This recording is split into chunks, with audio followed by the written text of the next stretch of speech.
Pemirsa, hujan yang turun semalaman membuat ruas jalan di wilayah Ulu Jami, Jakarta Selatan terendam banjir. Lalu lintas di sekitaran pun menjadi terganggu.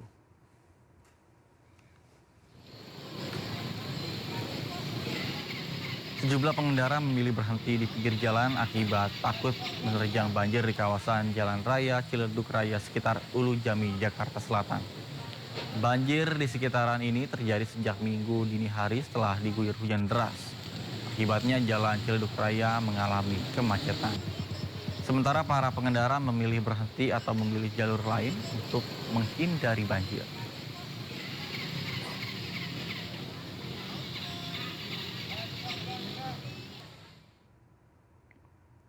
Sementara banjir juga merendam Jalan Tendean, Jakarta Selatan. Akibatnya laju kendaraan menjadi terhambat. Pengendara motor terpaksa menuntun sepeda motornya untuk melintasi banjir agar tidak mogok. Sementara pengendara lainnya memilih jalan yang terbaik yang tidak terendam banjir.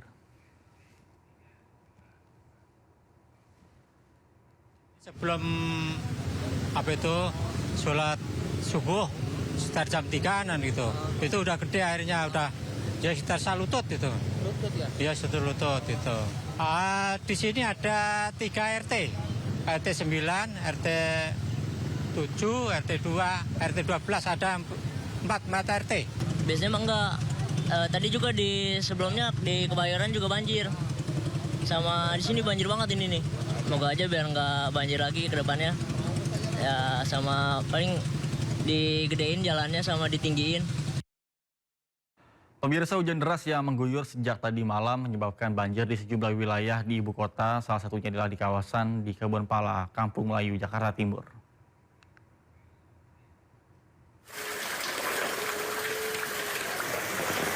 Ketinggian air mencapai sekitar 125 hingga 150 cm. Menurut keterangan warga, air mulai naik sejak Sabtu sore. Banjir merendam rumah dan juga kendaraan warga, serta memutus akses jalan lingkungan. Meskipun genangan cukup tinggi, hingga saat ini belum ada warga yang mengungsi. Sebagian besar memilih bertahan di rumah dengan menempati lantai 2. Banjir yang merendam kawasan langganan ini mengakibatkan aktivitas warga pun menjadi terganggu. Warga kini menunggu air surut sambil terus memantau perkembangan kondisi banjir.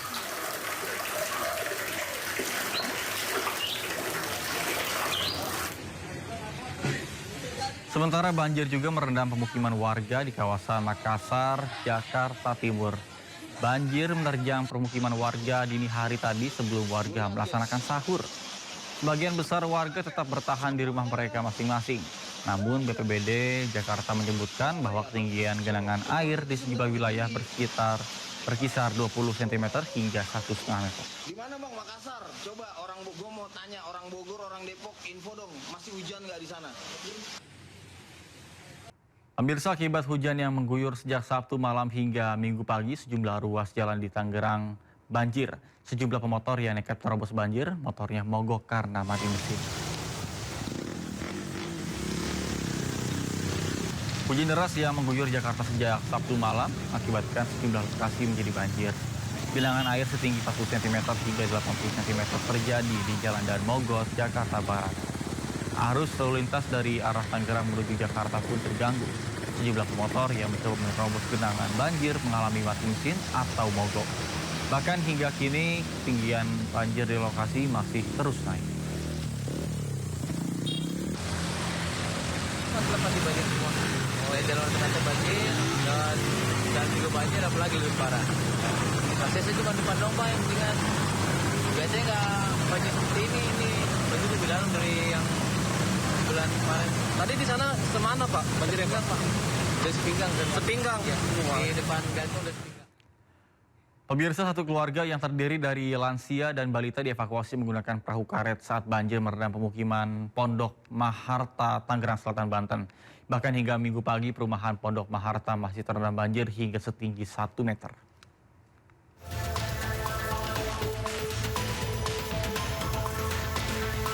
Petugas BPBD Tangerang Selatan, Banten mengevakuasi warga saat banjir melanda perumahan Pondok Maharta, Pondok Aren. Satu keluarga yang terdiri dari lansia dan balita turut dievakuasi.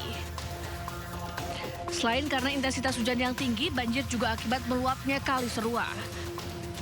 Menurut petugas, jumlah pompa penyedot air juga telah diaktifkan untuk atasi banjir. Untuk evakuasi lansia tadi ya cukup lumayan bagus. Ada dua lansia, satu ibu-ibu dan satu anak. Satu anak. Tadi dia hendak kemana, Pak? Hendak ingin dievakuasi ke luar dari tempat tinggal lah. Sementara itu, data dari BPBD Tangerang Selatan hingga Minggu pagi ada 6 titik lokasi yang masih terendam banjir hingga setinggi 1 meter. Dari Tangerang Selatan, Banten, Nunung Purnomo, iNews melaporkan. Pemirsa, Jalan Ceger Raya Tangerang Selatan, Banten tidak bisa dilintasi kendaraan akibat banjir hingga setinggi 60 cm. Polisi menghimbau kepada pengendara untuk mencari jalan alternatif.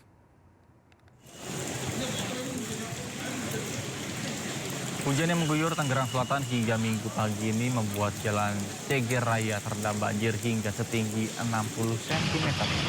Bahkan imbas dari banjir membuat kendaraan baik dari arah Pondok Aren menuju Bintaro ke Pesanggerahan, Jakarta tidak bisa melintas. Data dari BPBD Tangerang Selatan hingga dengan Minggu pagi sebanyak 6 titik masih terendam banjir hingga setinggi 1 meter.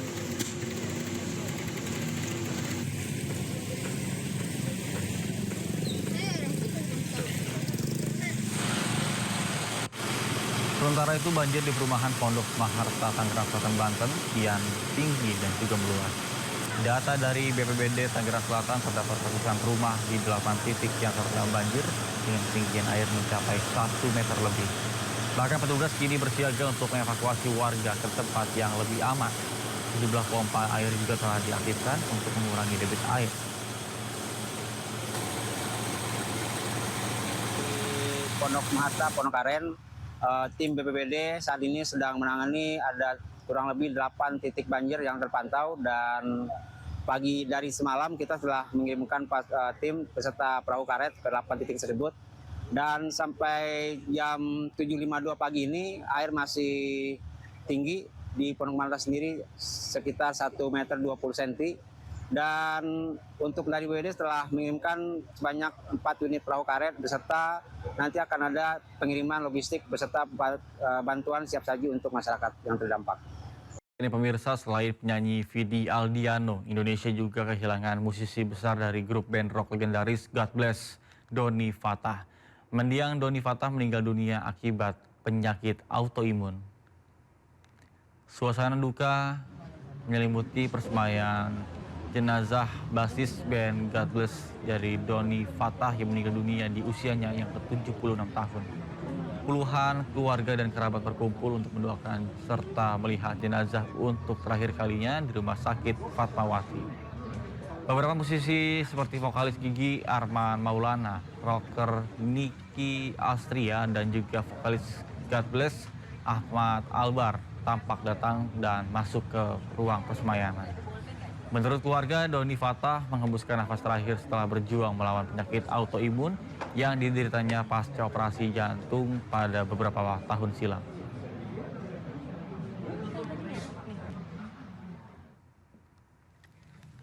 Usai disemayamkan, jenazah Doni Fatah langsung dimakamkan di TPU Kampung Kandang Jagakarsa, Jakarta Selatan. Bahkan rekan satu band Doni, Ahmad Albar, senantiasa berada di dekat pusara hingga ikut melakukan tabur bunga di makam Doni. Ahmad Albar yang tengah dekat dengan Doni selama 50 tahun terakhir mengenang sosok mendiang yang selalu ikut kegiatan God Bless dan juga menjaga hubungan baik dengan para personil meskipun kondisi kesehatannya sudah mulai menurun. Iya, saya rasa dia asik, artinya sangat memperhatikan, suka cinta musik juga, dan sejak awal juga dia selalu disiplin dalam tugasnya apa semua, dan taat agamanya juga, sholatnya selalu tepat ya, nggak boleh dengar azan udah langsung istirahat untuk sholat dulu. Nah itu yang saya kagumi buat dia, dan semangat bermusiknya juga baik sekali. Ya kita merasa kehilangan tentunya semuanya. Anggota Gardes. Kita kehilangan sebelumnya Yaya Mukio juga. Mudah-mudahan ya mendapat tempat yang baik. Pemirsa, dunia hiburan tanah air kehilangan sosok penyanyi Vidi Aldiano yang meninggal dunia usai melawan kanker ginjal. Sejumlah artis dan sahabat datang ke rumah duka Vidi Aldiano di Cilandak Barat, Jakarta Selatan.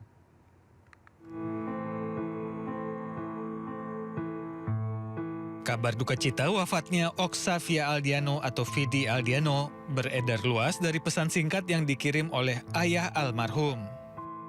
Suami Sheila Dara ini meninggal Sabtu sore pukul 16.33 waktu Indonesia Barat. Sejumlah selebriti mengunggah kabar duka kehilangan sahabat terkasih mereka. Sebelumnya, Vidi diketahui menderita kanker ginjal stadium 3 sejak 2019 yang membuatnya memutuskan hiatus dari dunia hiburan. Ia sempat menjalani serangkaian perawatan untuk mengobati penyakitnya yang membuat berat badannya sempat turun drastis. Sejak Sabtu petang, para sahabat dan rekan sesama artis terus berdatangan untuk menyampaikan bela sungkawa kepada keluarga almarhum Vidi Aldiano. Kehadiran pelayat ini membuat jalan di sekitar rumah duka sempat dipadati kendaraan. Warga dan petugas keamanan turun tangan mengatur lalu lintas agar akses jalan tetap lancar. Bagi banyak orang, Oxavia Aldiano atau Vidi Aldiano dikenal sebagai sosok yang ramah, penuh semangat, dan meninggalkan banyak karya yang melekat di hati para penggemarnya.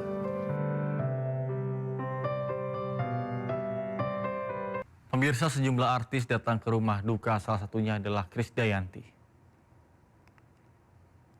Ya, karena kami semua yang namanya seniman pasti sangat-sangat punya empati ketika teman yang sebaik Vidi. Saya juga mengenal Bapak Harikis dan Ibu, keluarga papa mamanya Vidi. Saya mengingat 25 tahun lalu Vidi masih kecil, saya udah syuting di rumahnya, jadi saya alhamdulillah bisa bertemu dengan papa dan mama dari almarhum Vidi. Terakhir apa sih? Terakhir 1 bulan lalu, 15 Januari. Kameranya di sini. 15 Januari di acara sama-sama. Alhamdulillah ramai sekali yang mau bertakziah. Jadi kelihatan orang baik ya. Cintai dan sangat disayangi, dan dia pribadi juga sosok yang sangat menginspirasi banyak orang. Energinya, positifnya, dan ceria terus gitu. Dan selalu pasti sama dia pasti senyum terus Bu. Pokoknya selalu nggak act like he's fine gitu, nggak ada sakit gitu. Kayak aku kuat kok, sehat gitu. Hari-hari terakhirnya sih nice ya, dia nggak memperlihatkan banyak persoalan, keluhan dan lain-lain. Saya kira itu positif untuk kita semua juga menjadi contoh kalau memang ada sesuatu ya juga nggak perlu diperlihatkan dan be happy lah ya. Dan sosok Vidi ya sudah membuktikan itu semua dan dia berpikir positif untuk itu. Pemirsa, prosesi pemakaman penyanyi Vidi Aldiano di tempat pemakaman umum Tanah Kusir, Jakarta Selatan diwarnai hujan. Selain keluarga dan kerabat, rekan artis dan juga musisi turut menghadiri pemakaman.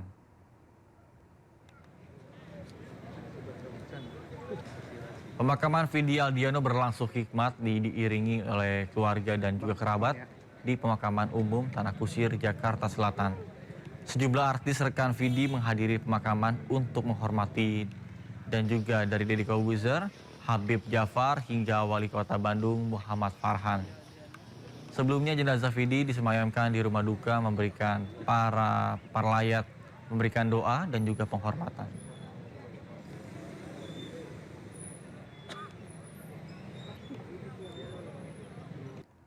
Kita kembali ke informasi banjir, pemirsa. Banjir merendam kawasan Jalan Tendean, Jakarta Selatan. Akibatnya laju kendaraan menjadi terhambat. Pengendara motor terpaksa menuntun sepeda motornya untuk melintasi banjir agar tidak mogok. Sementara pengendara lainnya memilih mencari jalan terbaik dan juga menghindari yang terbenam banjir. Ya, pemirsa, untuk mengetahui situasi terkini Jalan Kapten Tendean, Jakarta Selatan, sudah ada rekan kami Bagus Prasetya Adi dan juga juru kamera Dede Rudi. Baik, selamat siang Bagus. Bagaimana kondisi banjir di sana? Apakah air sudah mulai surut? Silakan.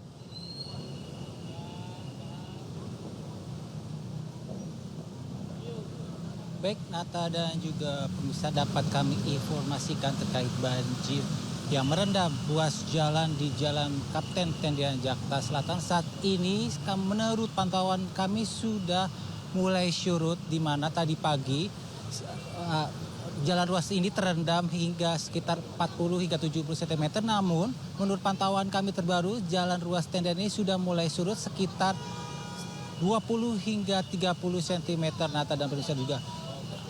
Banjir ini diakibatkan dari kali Pampang yang meluap di samping ruas jalan Tendian, di mana kami melihat juga banyak pengendara saat ini masih nekat untuk menerobos, kendaraan roda 2 maupun roda 4 masih nekat untuk menerobos jalur banjir Tendian ini yang mengarah dari arah Tendian Pancoran dan Gatot Subroto, ataupun sebaliknya Nata dan juga pemirsa, jalur sebelahnya juga masih terendam sekitar 20 hingga 30 cm dari jalur Pancoran menuju Tendian atau Blok M.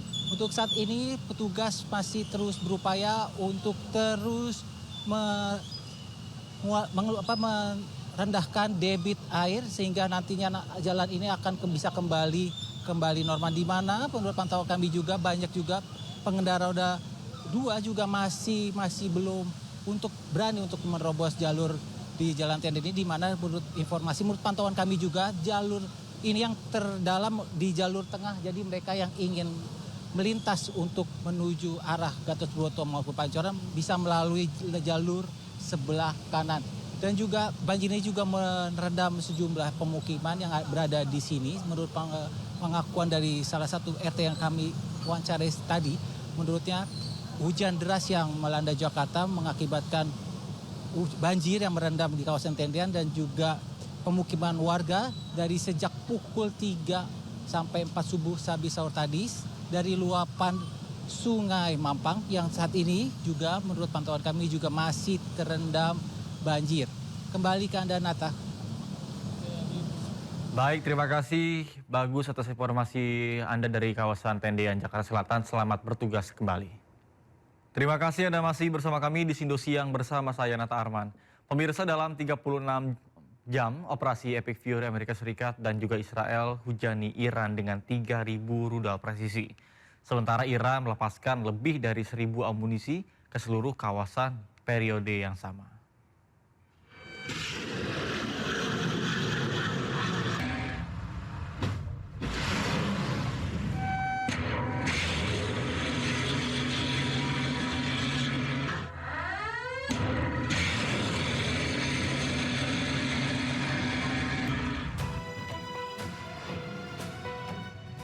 Intensitas serangan udara dalam konflik terbaru di Timur Tengah mencapai level yang mengejutkan. Dalam 36 jam pertama, operasi Epic Fury Amerika Serikat dan Israel telah meluncurkan lebih dari 3.000 amunisi berpemandu presisi dan rudal pencegat ke wilayah Iran.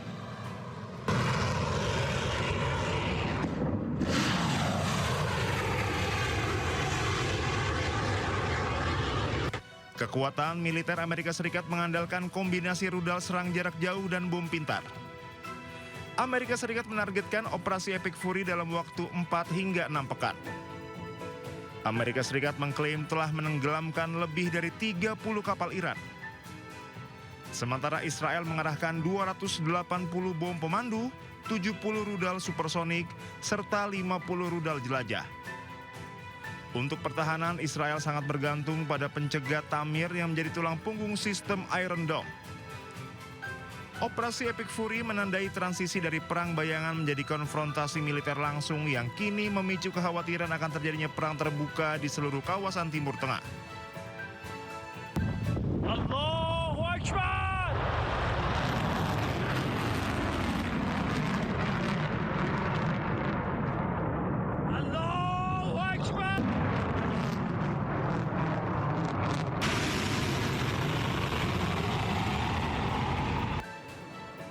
Sementara Iran diperkirakan telah melepaskan lebih dari 1.000 amunisi di seluruh kawasan pada periode yang sama.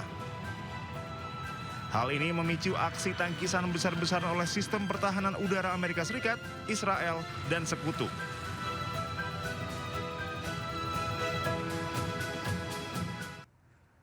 Pemirsa, Amerika Serikat terus tingkatkan operasi militernya terhadap Iran di tengah konflik Timur Tengah yang kian memanas. Mulai dari siapkan kapal induk, melipat gandakan produksi senjata hingga biaya operasi militer mencapai 15 triliun rupiah per hari.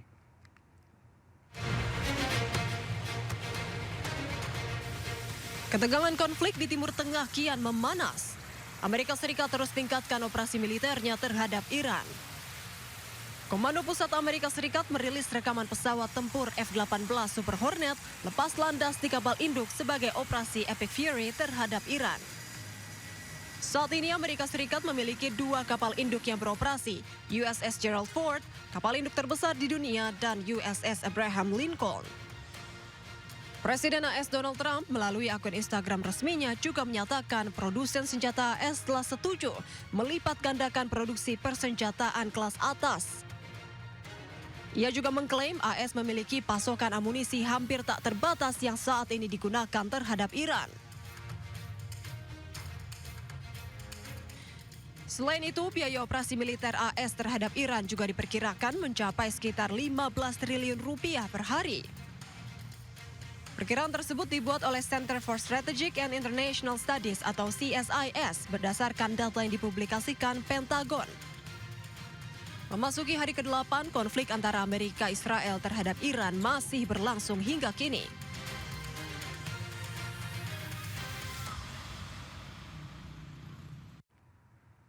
Seorang reporter Iran melakukan siaran langsung atau live report saat terjadinya serangan udara di kawasan Hor Square, Teheran. Namun Mehdi Ziai dari televisi Iran tetap memberikan laporan meskipun ledakan roket terjadi di dekatnya.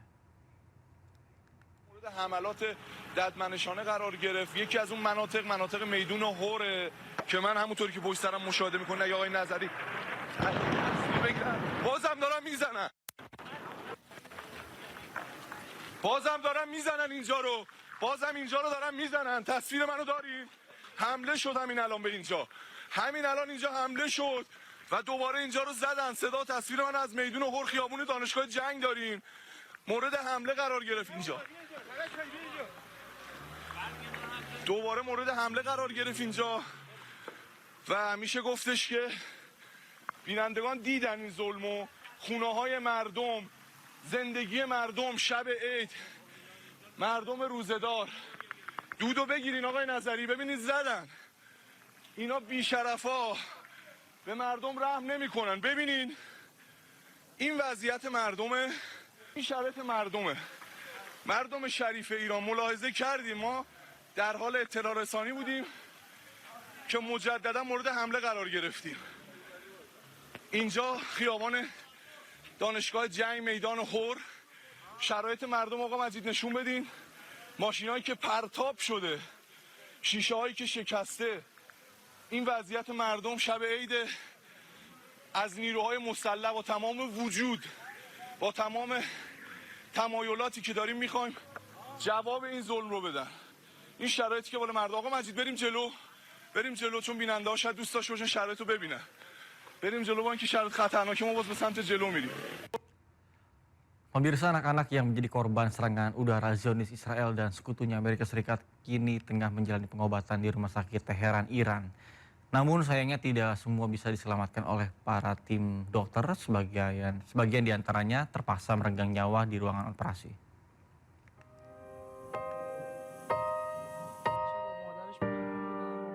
Sejumlah anak yang menjadi korban dalam serangan udara Zionis Israel dan Amerika Serikat di Iran terpaksa menjalani perawatan intensif di Rumah Sakit Anak Mofit di Teheran. Sementara itu, para dokter berupaya keras untuk menyelamatkan nyawa anak-anak yang tidak bersalah ini. از اینجا ترکیش رفته توی شکمش گیر کرده بود. روده و ایناشو جراحی کردن، خدا رو شکر الان خیلی بهتر. Dr. Hasemi, Kepala Unit Perawatan Intensif mengatakan, seorang bayi berusia 14 bulan menderita cedera otak parah dalam serangan Zionis Israel dan Amerika Serikat tersebut.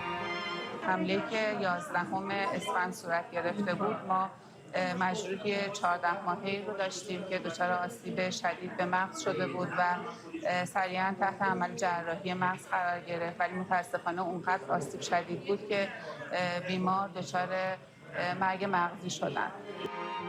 Sebelumnya, pemerintah Iran menyatakan ada 30% anak-anak yang menjadi korban pengeboman Zionis Israel dan Amerika Serikat.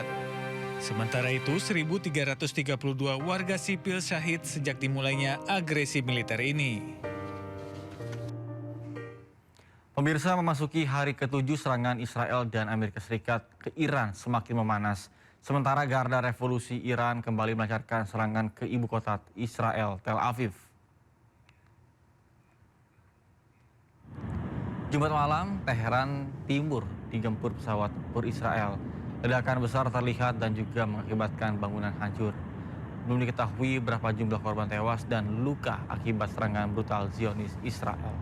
Sementara Sabtu pagi, Garda Revolusi Iran atau IRGC lakukan serangan balik ke Israel Selatan hingga bunyi sirene meraung sejak pukul 5 pagi.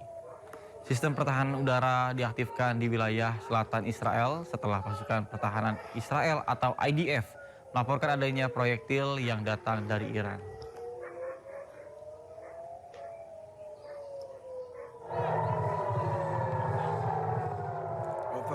Ratusan rudal dan juga drone kamikaze Iran menembus langit Tel Aviv. Banyaknya akibatnya banyak warga Zionis yang tewas mengenaskan. Namun hal ini ditutupi oleh pihak pemerintah Israel.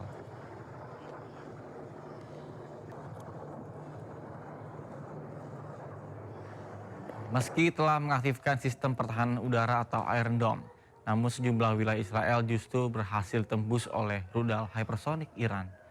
Teheran terus mengobarkan semangatnya untuk membombardir kawasan Israel dan juga aset-aset Amerika Serikat di kawasan Teluk.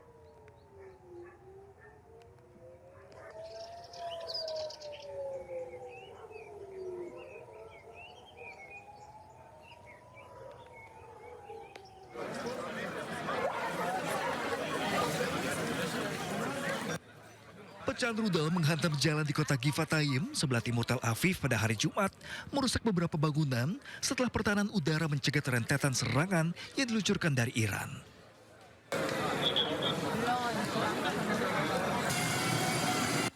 Rekaman video menunjukkan polisi menutup area tersebut dan tim darurat memeriksa kerusakan di sepanjang jalan. Tidak ada korban jiwa yang dilaporkan.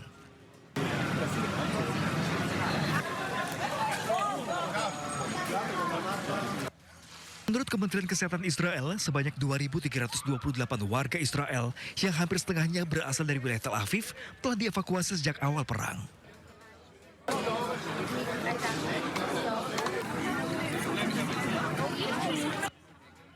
Serangan ini merupakan serangan balasan Iran terhadap Israel dan aset Amerika Serikat yang menewaskan pemimpin tertinggi Iran Ayatollah Ali Khamenei. Dilaporkan sejumlah ledakan terjadi di berbagai negara di seluruh wilayah Teluk.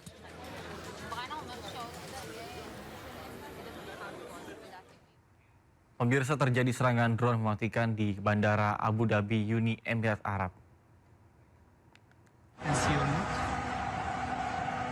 Serangan tersebut membuat ledakan besar di kawasan Bandara Abu Dhabi. Pada serangan ini terekam oleh ponsel milik warga hingga membuat kepanikan. Sementara pada serangan drone ini belum ada yang bertanggung jawab atas penyerangan tersebut.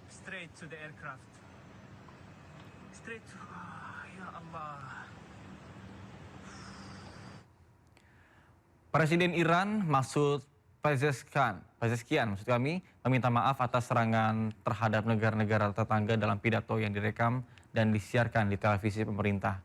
Pemerintah meminta maaf bahwa Presiden Iran tidak lama setelah sebuah serangan di atas Doha, sementara serangan terhadap negara-negara Teluk terus berlanjut.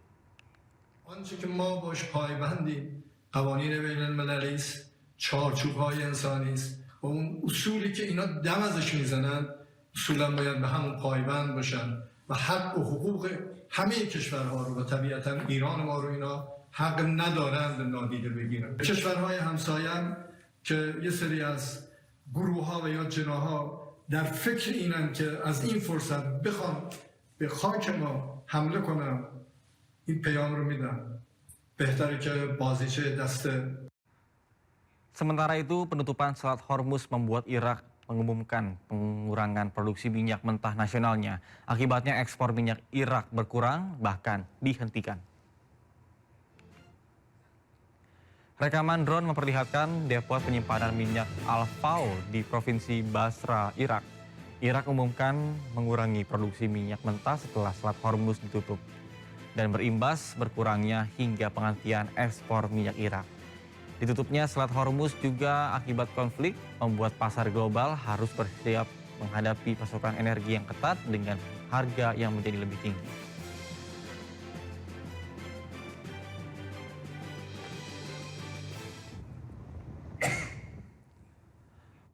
Pemerintah Indonesia mulai evakuasi warga negara Indonesia di Iran. Evakuasi dilakukan secara bertahap seiring meningkatnya eskalasi perang Iran dengan Israel dan Amerika Serikat. Evakuasi dilakukan bertahap sambil mencermati eskalasi ketegangan di Iran. Sementara itu, jalur evakuasi selanjutnya masih akan disesuaikan dengan kondisi di lapangan dan juga ditentukan oleh KBRI, Teheran, dan Azerbaijan. KBRI Teheran juga terus menjalin komunikasi dan juga jangkauan kepada WNI yang masih berada di wilayah Teheran. Tadi terkait BOP, kita pemerintah Indonesia. Evakuasi WNI di Iran akan dimulai secara bertahap hari ini dan tahap pertama ini akan melalui Azerbaijan, tapi mungkin ini untuk jalur-jalur evakuasi ini akan dilihat sesuai kondisi real di lapangan dan ini akan ditentukan oleh teman-teman di perwakilan kita di KBRI Tehran dan KBRI Azerbaijan. Untuk rencana evakuasi selanjutnya akan diputuskan oleh pemerintah RI setelah melalui berbagai pertimbangan keamanan yang paling update dan aspek-aspek lainnya. Pemirsa, Kementerian Luar Negeri Republik Indonesia mulai evakuasi warga negara Indonesia dari Iran pada Jumat kemarin. Rute evakuasi WNI melewati perbatasan Iran dan Azerbaijan, Astara, sebelum diterbangkan ke tanah air. Dan berikut rute evakuasi yang kami dapatkan dari Duta Besar Republik Indonesia untuk Azerbaijan, Berlian Helmi.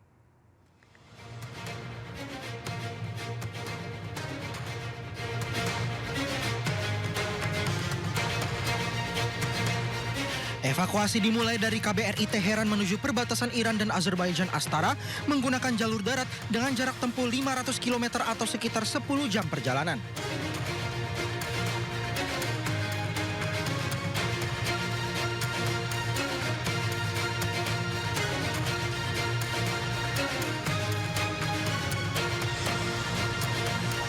Kemudian di perbatasan Astara, perjalanan dilanjutkan menuju KBRI Baku melalui jalur darat dengan jarak tempuh 300 km atau sekitar 4 jam perjalanan.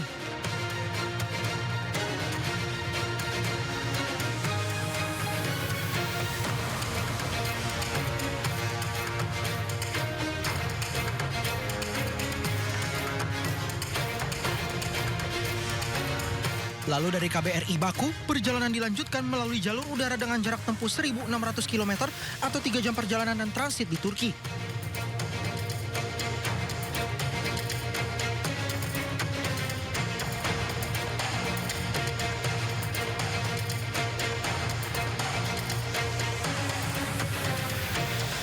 Kemudian dari Turki menuju ke Indonesia melalui jalur udara dengan jarak tempuhnya 9.500 km atau 12 jam perjalanan.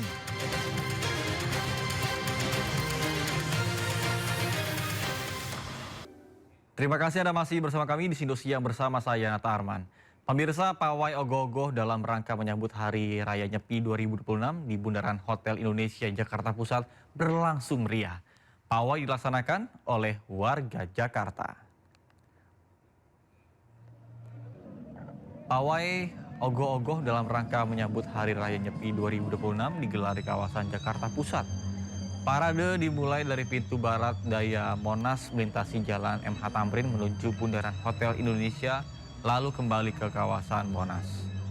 Beragam ogoh-ogoh berukuran besar dengan berbagai bentuk dan juga warna ditampilkan dan juga menarik perhatian ratusan warga yang menyaksikan.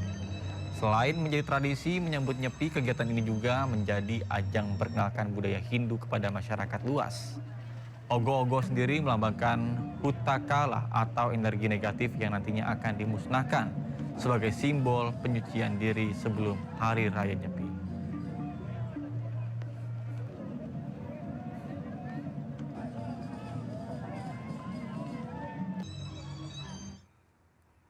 Pemirsa, hujan yang turun semalaman membuat ruas jalan di wilayah Ulu Jami, Jakarta Selatan terendam banjir.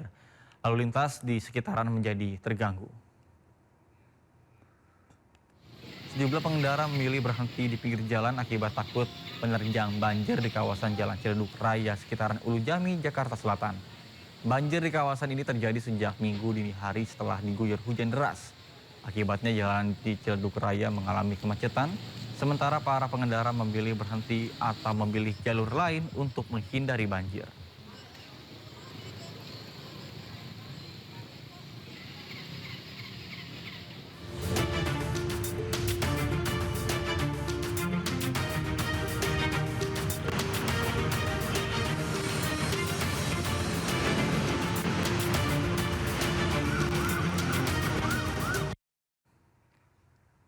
Pemirsa, saatnya kita simak pantauan lalu lintas pada siang ini dan kami telah terhubung dengan Bribtu Eklesia Putri Huta Barat dari NTMC Polri yang kini berada di kawasan Mampang Perapatan, Jakarta Selatan. Baik, selamat siang Bribtu Eklesia, bagaimana pantauan lalu lintas dari tempat Anda melaporkan? Silakan. Baik, terima kasih Nata dan selamat siang pemirsa, bersama kami dari NTMC Korlantas Polri akan menginformasikan situasi arus lalu lintas langsung dari kawasan Simpang Gotri Mampang, Jakarta Selatan. Dapat kita lihat bersama seperti yang sudah tampak di layar kaca Anda, situasi arus lalu lintas pada siang hari ini tampak cukup ramai dari berbagai arahnya, yakni dari arah Pancoran yang akan menuju ke arah Warung Buncit pada siang hari ini tampak cukup ramai, terlihat adanya antrean kendaraan jelang traffic light di kawasan ini, selepasnya kendaraan dapat melaju dengan kecepatan normal. Kami menghimbau kepada seluruh pengendara untuk tetap menjaga jarak aman kendaraan Anda dengan kendaraan lainnya. Dan untuk kendaraan dari arah Kuningan yang akan berbelok ke arah Pancoran juga tampak cukup ramai dan cukup mengalami ketersendatan pada siang hari ini. Dan dapat kita lihat bersama bahwa jalanan yang akan menuju Kuningan, dari arah Kuningan yang akan menuju ke arah Warung Buncit dan di arah sebaliknya melalui jalur underpass pada siang hari ini tampak terjadi genangan air sehingga tidak dapat dilintasi oleh pengendara. Namun Anda tidak perlu khawatir pemirsa, dikarenakan di kawasan ini sudah terdapat petugas kami yang akan membantu mengurai kepadatan dan juga adanya petugas damkar yang sudah membantu untuk memproses pengurasan jalan yang tergenang di kawasan Gotri Mampang Underpass pada siang hari ini. Dan untuk situasi arus lalu lintas selanjutnya dari arah Blok M yang akan menuju ke arah Pancoran juga tampak cukup ramai pada siang hari ini. Kami menghimbau kepada seluruh pengendara untuk tetap bersabar dan selalu menjaga batas maksimal kecepatan kendaraan Anda dengan kendaraan lainnya. Dan juga kami menghimbau dikarenakan cuaca yang tidak menentu di kawasan DKI Jakarta dan sekitarnya. Kami menghimbau untuk tetap berhati-hati dikarenakan banyaknya jalanan yang licin dan juga struktur jalan yang tidak rata. Kami menghimbau pula untuk menghindari kawasan banjir dan dapat mencari jalan alternatif lainnya sesuai dengan tujuan Anda. Dan tentu saja tidak lupa kami terus menginformasikan kepada seluruh pengendara bahwa tetap mematuhi rambu lalu lintas serta marka jalan yang berlaku dan mengikuti arahan serta petunjuk petugas kami di lapangan. Bagi Anda pemirsa yang mendapatkan informasi situasi arus lalu lintas selengkapnya, dapat menghubungi call center kami di 1500669 ataupun melalui SMS center di 9119. Selamat beraktivitas, hati-hati di jalan dan salam presisi. Demikian Bribtu Eklesia melaporkan, kembali kepada Nata di studio. Silakan. Baik, terima kasih Bribtu Eklesia atas laporannya dari kawasan Mampang Perapatan, Jakarta Selatan. Selamat bertugas kembali dan salam presisi.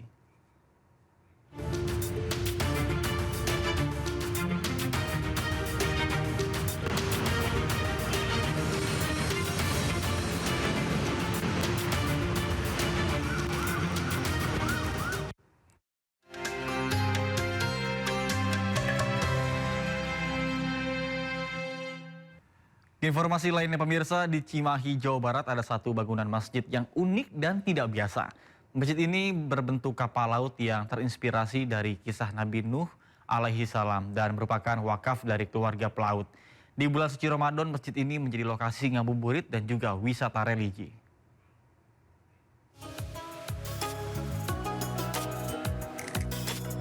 Hanya melihatnya dari luar, sulit percaya jika bangunan di Jalan Bapak Ampi, Kelurahan Baros, Kota Cimahi ini adalah masjid. Bentuknya memang berbeda. Masjid Al-Baqirah ini tidak memiliki kubah seperti bentuk masjid pada umumnya.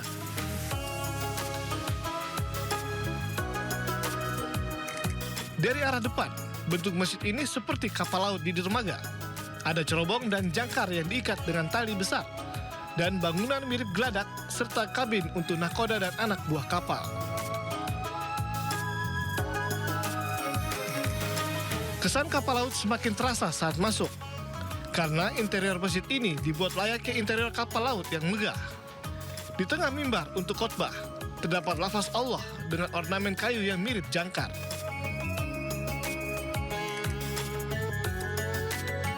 Di lantai 2, ada 2 ruangan yang berfungsi sebagai ruang kontrol lampu masjid yang didesain seperti ruang kemudi, lengkap dengan tombol-tombol layaknya kapal sungguhan. Masjid Al-Baqirah terinspirasi dari kisah Nabi Nuh alaihissalam dan juga merupakan wakaf dari keluarga pelaut. Masjid Perahu ini didirikan oleh almarhum Bapak Budianto, almarhumah sebagai nahkoda kapalnya, jadi ingin membangun masjid seperti kapal tersebut. Keunikan masjid ini seperti masjid perahu, percis bentuknya seperti perahu tersebut. Masjid ini ramai dikunjungi, baik di hari biasa maupun pada Ramadan seperti ini. Selain itu, juga menjadi wisata religi, baik bagi warga dalam dan luar kota Cimahi. Ini sangat bagus ya, sangat unik.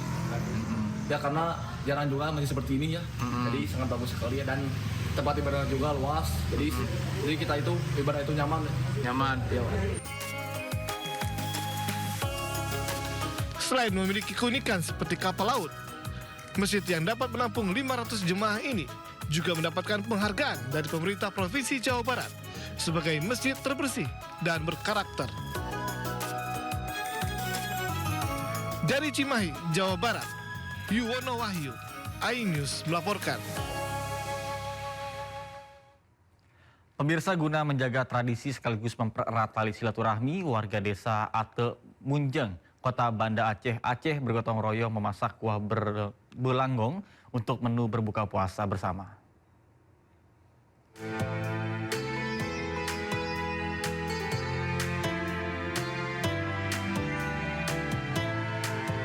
Suasana kebersamaan terlihat di desa Ate Munjeng, Kota Banda Aceh. Warga bergotong royong memasak kuah belangong di dalam 25 wajan besar. Satu persatu wajan berisi daging sapi segar dari 4 ekor sapi, serta potongan nangka muda, dimasak dengan aneka rempah dan bumbu khas Aceh. Kuah belangong merupakan salah satu kuliner tradisional Aceh yang telah ada sejak masa pemerintahan Sultan Iskandar Muda. Proses memasak kuah belangong membutuhkan waktu 3 hingga 4 jam, hingga benar-benar matang dan siap disantap. Setelah selesai dimasak, hidangan ini akan dibagikan kepada masyarakat yang menjalankan ibadah puasa sebagai menu berbuka bersama. Ini sudah dari turun-temurun, dari sejak kakek dulu emang udah adat, sudah turun-temurun kan ya? Turun-temurun. Ini masak kuah belangong yang isinya daging sama nangka. Lebih khasnya di Kota Banda Aceh, ya kebanyakan pakai nangka. Biasanya, kuah belangong disajikan dalam berbagai peringatan hari besar, seperti peringatan Maulid Nabi Muhammad SAW, peringatan Tsunami Aceh 26 Desember, serta peringatan Nuzulul Quran. Selain menjadi makanan khas daerah, kuah belangong juga menjadi simbol kebersamaan dan persatuan masyarakat Aceh. Sukri Sarifudin, Banda Aceh, iNews melaporkan.